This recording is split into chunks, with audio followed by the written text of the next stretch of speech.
बाल सागर वाले हम लोग जब तो दिक्कत उठा रहे, जो आता वही दौर बना के चला जाता है। कौन पार्षद चुने हम लोग, बताइए आप खुद।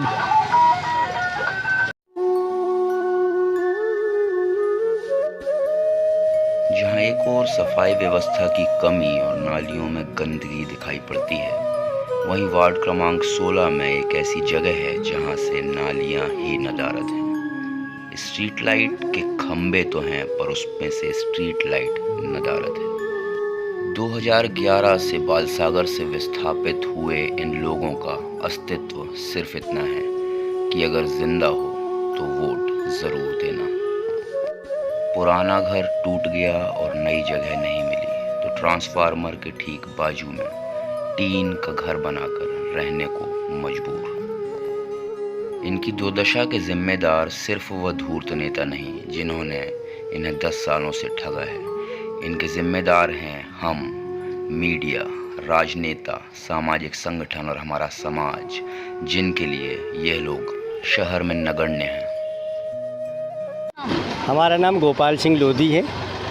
हम श्यामनगर बस्ती में रहते हैं और सबसे हमारे यहाँ पे जो मूलभूत सुविधाओं का जो अभाव है, आज गर्मी के सीज़न में पानी की सबसे बड़ी किल्लत रही और जो हमारे यहाँ पे लोगों ने झेली है। और बरसात में तो ऐसा होता है कि हम लोगों को ये नहीं लगता है कि आज भी हम लोग आज़ाद देश में रह रहे हैं। घुटनों घुटनों कीचड़ और पूरा कीचड़ घर के अंदर, और कभी कभी तो डर लगता है कीड़ा मकोड़ों से, और कभी कभी इसके शिकार भी लोग हुए हैं यहाँ पर। और सबसे ज़्यादा जो अभाव है कि आज बोलते हैं कि आज शहर तरक्की कर रहा है, लेकिन आज लग रहा है कि हम लोग इस तरीके की बस्ती में रह रहे हैं कि हम लोगों को आज मतलब कीचड़ी में बिल्कुल। आप लोग कितने साल से यहाँ रह रहे हैं? 2011 से विस्थापित जो किया गया था वहाँ से। कहाँ से विस्थापित? बाल सागर से।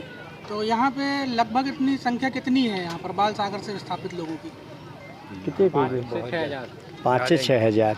तो इसके पहले जो भी आप लोगों के पार्षद हुआ करते थे, तो उनसे आप लोगों ने अपनी समस्याएं क्यों नहीं बताई? देखिए, समस्याएं तो हर मोहल्ले का, हर बस्ती का आदमी राजनेताओं तक अपनी गुहार लगाता है, ठीक है ना। और जो अधिकारी वर्ग है वो भी आते हैं, आश्वासन देते हैं, और उसके बाद में भी हम लोग ज्यों के त्यों रह रहे हैं। अभी तक आपने किनसे ये समस्याएं बता चुका है? देखिए, अब जो जनप्रतिनिधि हैं, जनप्रतिनिधियों तक तो सारी बातें अपन ने पहुँचाई हैं।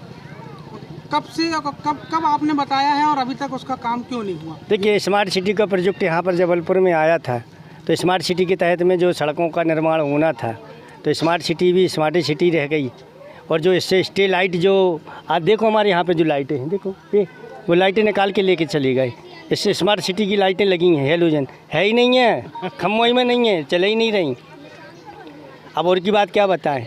वैसे स्मार्ट सिटी के तहत में इतना सारा विकास हुआ कि हम लोग खुद पागल हो गए, लेकिन विकास पता नहीं है कहाँ गया।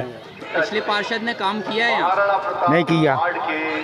तो आप क्या चाहते हैं? आप पार्टी विशेष को वोट करेंगे? पहले जो काम करेगा उसी को वोट दी जाएगी। नहीं क्या मतलब, आते चले जाते हैं वोट लेके और चूतिया बना देते हैं हम लोगों को, गरीबों को, कि नहीं करेंगे। जो पहले काम करेगा उसी को वोट देंगे। आप ये कैसे पता करेंगे कि जो भी आ रहे हैं वो वादा करेंगे? अरे तो जो जीत भी जाते तो वो आते क्या दोबारा? कोई नहीं आता है इधर भैया। तो पूछ रहे हैं कैसे पता करेंगे जो भी आ रहे हैं? इस साल हम लोग वोट ही नहीं देंगे कोई को, फिर जब कोई नहीं करवाएगा तो। जब अभी कीचड़ में रह रहे हैं तो जैसे 10 साल रहे वैसे और रह लेंगे। क्षेत्रीय व्यक्ति को चुनना चाहेंगे, बाहर को चुनना, कैसा व्यक्ति? जो पहले काम दिखाएगा। जैसे अब ये स्टे लाइट बंद हैं, पूरी विंध्यालय में सांप गोहरे सब निकलते हैं। आपका ये क्षेत्र कौन सा है? ये हम लोग का महाराणा प्रताप वार्ड है। तो आप लोग विस्थापित लोग हैं क्या? आप लोग जो आपके पुराने मकान टूट के यहाँ पर भेजा? हाँ। कहाँ से आपका मकान? हाँ, यहाँ बाल सागर से। अच्छा, बाल सागर। हाँ, बाल सागर वाले हम लोग जब तो दिक्कत उठा रहे, जो आता वही दौर बना के चला जाता है। कौन पार्षद चुने हम लोग, बताइए आप खुद। इनकी मजबूरी का फ़ायदा उठाकर इन बच्चों से बाल मजदूरी करवाई जा रही है। अच्छा, ये बता भैया, कितना पैसा दे रहे हैं? भैया 300 रुपये दिन का? हाँ। यार तो बहुत ज़्यादा पैसा नहीं मिल रहा। 300 रुपये तो बड़ी बड़ी पार्टियाँ नहीं दे रही। अरे वो मलैया आते झंडा उठाओ भाई, तीन के कैसे कर रहे हो? कौन है भैया प्रत्याशी अपने? भैया किसी पार्टी ने हमको टिकट नहीं दिया है, इसलिए हम निर्दलीय खड़े हुए हैं। तो इसी बात बहुत अच्छी की हाँ, आपने, इसी विकास के लिए मैं पार्टियां नहीं कर रही। हाँ। एक बात जो हमें सबसे बुरी लगी, अभी बच्चों ने बताया ऑन कैमरा आप 300 रुपये प्रति बच्चे को दे रहे हैं। कौन बोला? मजदूरी अपराध है। कौन बोला? अब वो तो कैमरे में आ गया है। नहीं चलिए अच्छी बात है, कौन बोला? अभी तो समझ में आया ना अपन को। आप अपने आप को किस तरह से ये सोच साबित करते हैं कि आपको वोट के बारे में बाकी प्रत्याशियों से ज़्यादा जानकारी? देखिए, जो इस वार्ड में रहता है, रहा है और जिसने समस्याएं देखी हैं विगत 2 वर्षों से, अगर मैंने सामाजिक बीड़ा उठाया है और लोगों की ये परेशानियां जानने की कोशिश की हैं, तो मेरा मानना है कि मैं पिछले 2 सालों से यहाँ की गली गली से वाकिफ़ हूँ। काफ़ी यहाँ पे मैंने कैंप लगाए हैं, महिलाओं के राशन कार्ड के, आयुष्मान कार्ड के, ड्राइविंग लाइसेंस के, और निःशुल्क दवाइयाँ यहाँ वितरण की गई हैं। कई लोगों के निःशुल्क चश्मे मैंने बनवाए हैं। तो मेरे से अच्छा इस वार्ड के बारे में जानकारी शायद ही किसी को। अभी हमने इस वार्ड के कई निर्दलीय लोगों के भी इंटरव्यूज़ लिए हैं, काफ़ी उनके साथ बच्चे भी चल रहे हैं, झंडे लेके ढोल नगाड़े भी चल रहे हैं। तो आपके ढोल नगाड़े कहाँ गायब हैं? देखिए, मेरी एक सोच है कि ढोल नगाड़ों से एक समय हुआ करता था जब गली मोहल्लों में भीड़ खरीद के चला करती थी। आज अगर आप देखेंगे मेरे पीछे तो मेरे घर वाले ही हैं, और जितने प्रबुद्ध वर्ग है, पढ़े लिखे जो जनता है, ये बिटिया है स्कूल में पढ़ाती है, ये दीदी शिक्षक हैं, समाज सेविका हैं। अगर आप देखेंगे तो स्कूल में काम करने वाली ये मैडम है जो छोटे छोटे बच्चों को संभालती हैं। ये बाजू में मेरी माता जी हैं और छोटी वाली सिस्टर है मेरी श्रीमती के साथ में। ऐसा पढ़ा लिखा एक प्रचार अगर होता है समाज में, तो मेरे को नहीं लगता मेरे को किसी ढोल नगाड़े की ज़रूरत है और आवश्यकता है, और मैं किसी अदर भीड़ को लेकर के उसको ढोके चलूँ।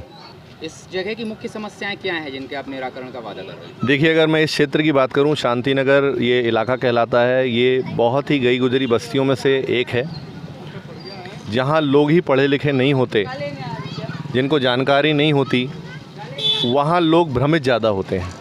और सबसे बड़ी समस्या इस क्षेत्र की यही है कि आज यहाँ की जनता भ्रमित है। जितनी बार भी जितने लोग यहाँ से जीत के गए हैं, उनको केवल हरा गया है।